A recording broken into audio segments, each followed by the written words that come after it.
14 years ago, Mrs. Patricia Gregory's yacht was wrecked in the South Seas. 14 years Mrs. Gregory has searched the world over in hopes she might find her little daughter Joan alive and well, though the world has always believed the child was lost in the shipwreck. Now the Gregory yacht, the Joan Gregory, is on the high seas, once more searching for little Joan.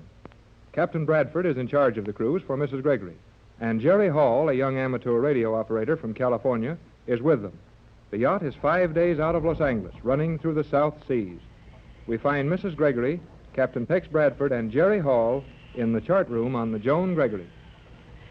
Gee, but it's great to be really in the South Seas with you, Mrs. Gregory. Now that Captain Bradford has quit being suspicious of me. You could hardly blame him, Jerry. We didn't know there was another radio in the country that would receive on that wavelength, much less transmit on it. Oh, forget it, son. I guess you'll do. I only hope we won't be disappointed. If we do locate this island, and if the little girl on it is... Oh, if she only could be my little Joan. Now, Patricia, don't get too worked up over this story. But this is the real thing. I know it is. Nobody would make up a story like that about your little girl. And look at the way those mysterious radio messages have kept coming in every day we've been at sea. I know, Jerry, but people have made up some wild tales to try and get some of my money. You know, I've offered a big reward for news of Joan. It's swell you named this yacht after her. I've thought and prayed of nothing but Joan for 14 years. Now, I may be near her at last. Well, if there's any truth in this story, we'll soon know it. We're about 4,000 miles from Los Angeles. Are we getting close to the island? We're getting close to the spot on the chart where the old sailor said the island was, if that means anything. We've just got to find an island where he said it was. But the chart shows there isn't an island anybody could live on within 100 miles of the position the old man gave. Right, Jerry, and the chart is probably correct. We'll keep looking around. A lot of ocean in this vicinity. And if there is such an island... Tex, you do think there's a chance, don't you? Now, don't get your hopes up. There's always a chance of anything happening in the ocean. Come in. Come on in, Skipper. What's on your mind? Radio. What about the radio? Message. What about? Sailor. Let's have it quickly, Skipper. More news about the island? Nope. Come on, Skipper, out with it. What about the old sailor? Dead. Dead? Dead? No more news, eh? Nope. That all there was to it? Yep. Then we know as much as the old sailor will ever be able to tell us about his magic island and the little girl on it. I'm afraid so, Mrs. Gregory. But if the old man told the truth about the position of the island, we can find it easy enough. That all, Skipper? Nope. Got something on your mind? Yep. Let's have it. Come. Me? You. I'll be with you in a minute, Skipper. We've got a little work to do on this chart now. Now. Important? Very. Okay, you and Jerry work on that chart, Pat. I've got to go up on the bridge with the skipper. Gee, Captain Bradford's sure a dandy fella, isn't he? I think so, Jerry. Uh-huh. I can see you do. Why, Jerry. Oh, I don't mind. It's all right with me. Well, thank you, Jerry. Oh, that's all right. Say, there's something I don't quite understand about this boat of yours. Oh, yes? That funny old guy that was just in here and won't say more than a word at a time, he's the skipper, isn't he? Yes, and though he does have a peculiar way of speaking, he's the best yacht captain I've ever seen. Oh, sure. Anybody can see he knows his business on the water. But what I mean is, well, you call him skipper and Captain Bradford captain. Now, all the boats I ever heard of, there was only one skipper, and he was the captain. Or only one captain, and he was the skipper. Or only one... Oh, now I'm all mixed up. Well, that's easy, Jerry. The skipper, Captain John Craig, is captain of my yacht. Captain Bradford's title is from the Army, and he acts as master and owner's representative when we're aboard the Joan Gregory. Anything else you'd like to know about me? Well, gee, I don't mean to be rude, Mrs. Gregory, but you made me tell you all about myself, and you even had my dad come down to the dock and asked him a lot of questions. So we did, Jerry. You must remember that you came to my house at midnight, a stranger. And surely you understand that in a case like this, we couldn't take any chances with you. Well, I'm taking chances with you. I never thought of it just that way, but perhaps you are, Jerry. Very well.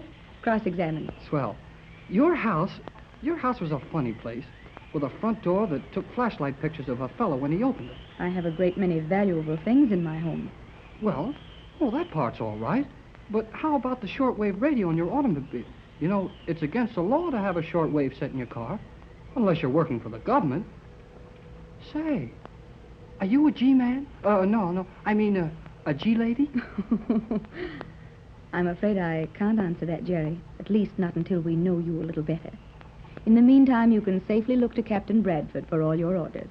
I'm glad to get that much of it straightened out anyhow. And now that you're satisfied as to my offices, we'd better study this chart as Tex told us to. Oh, may I ask you just one more thing about your little girl? Of course. Well, nobody knows exactly what she looks like now. But I've been thinking about that picture you showed me of yourself. You know, taken when you were about the same age Joan is now. Don't you think she would most likely look like that picture?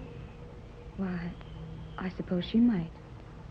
Why do you ask? Well, to tell you the truth, Mrs. Gregory, I've been hoping she would look exactly like that picture. Oh? Then if she'll only grow up to be as pretty as you are now, well, it's kind of nice for a fella to know what his girl is going to look like when she gets older. Jerry, you're way ahead of yourself, I'm afraid. Why, you're just 16 now, and Joan would be barely 15. Well, 16's pretty old. I guess I know what I want.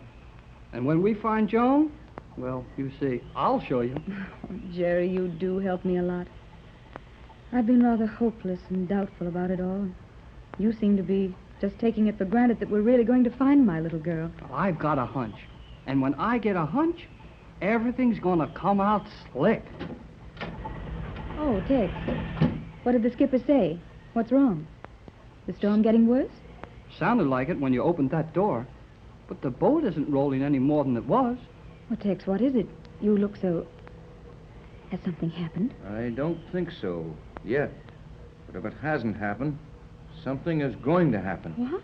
The skipper took me up forward and showed me, well, things I'd never seen before. Is the storm going to be a bad one? Oh, that wouldn't make Tex act like this, Jerry. He's been through a lot of storms. But this is different. This is one storm we can't go through. What? Well, what do you mean, sir? Just what I said, son. And if it doesn't make sense to you, then we're in the same boat. Tell us what it is, Tex. Jerry and I aren't afraid. What's going on? I've been standing up there on the bridge with the skipper for 10 minutes. The bow of this boat has been right up against what I'd call a heavy bank of fog, and there we stay. Is the wind so high we can't make any headway? Did you ever see a bank of fog stand? Stand perfectly still in that kind of a wind? Tex, what are you getting at? A fog bank standing still in a gale. And the boat doesn't make any way? No, you might as well come on deck, both of you. Then you won't think it's just me that's crazy. Come on.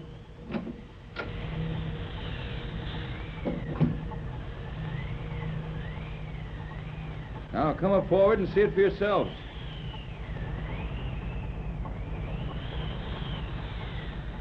Golly whiskers! That's some squall, all right. And we're running right smack into the center of it. I've seen lots of these. Let the skipper make everything fast, and we'll go below and ride it out. You've never seen one of these. We've been right here with the prow of this craft hard against that fog bank for the last half an hour. And the engines are full speed ahead. You mean that fog is holding us here just like a brick wall? Why, that's impossible. I guess if the storm was hard enough, we'd almost stand still. We might, Jerry, but that isn't it. Even if that could be the case, wouldn't this fog move a little? Wouldn't the roll of the boat change? And look around you. Wouldn't the storm be going someplace? Golly gee, you're right, Captain. Look, Mrs. Gregory, the ocean is as smooth as if it had oil on it, everywhere except right in front of us. And the sky is clear. There is something funny about this. What can it mean, Tex? I never heard of anything like this before. It's weird, uncanny. Just the smooth mountain of fog ahead, dead ahead. We're on the edge of a roaring storm, and yet we can't be, for all's clear around us. The motors are nearly tearing the boat to pieces, yet we don't move. What is it, Tex? What is it? Now, don't get excited, Mrs. Gregory. I guess nothing can happen that the skipper and Tex and I can't handle. I'm not exactly afraid. No, nor I, but I'd like it better if we could understand it. Will you let me try something, Captain? I've got an idea. That's one more idea than I've got. Go to it, son. Well, signal the engine room for full speed astern, and let's see what happens. I never heard of a storm that you couldn't run into or out of or around or away from or something. We'll try it, Jerry. Full speed astern it is.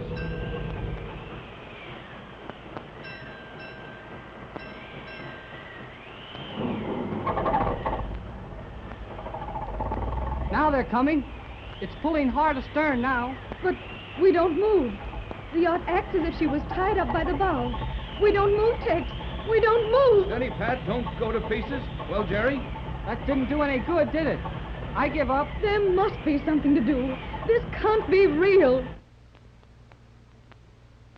Gee, that's funny.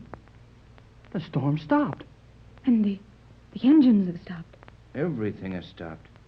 Why, there isn't a sound. That fog is standing perfectly still and straight, like a gray cement wall. Only a little tiny piece of fog floating off into the still air. This is getting kind of spooky, isn't it? There's something mighty wrong here. I don't like it. But what can we do? Yes, Skipper, what is it now? Stopped. What stopped? Everything. Generators and everything in the engine room? Everything. I'll get on the radio and see what I can raise. Stopped. Well, we can run it from the batteries. Dead. Battery's dead, eh? Then every instrument on board is stopped. You stay here and stand watch, Skipper. Hold the crew ready. I've got an idea. Come back in the chart room, Pat. You too, Jerry. All right.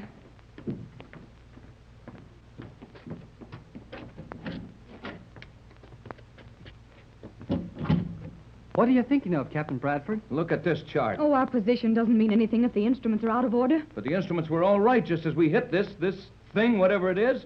We haven't moved since. There. Right there is our exact position. Look at it. Oh, I see it now. Look, Jerry, we're there. This is the spot. Then our position is right. The old sailor said, yeah, the ship won't move. That bank of fog. Sure it is. It must be. This is the magic island.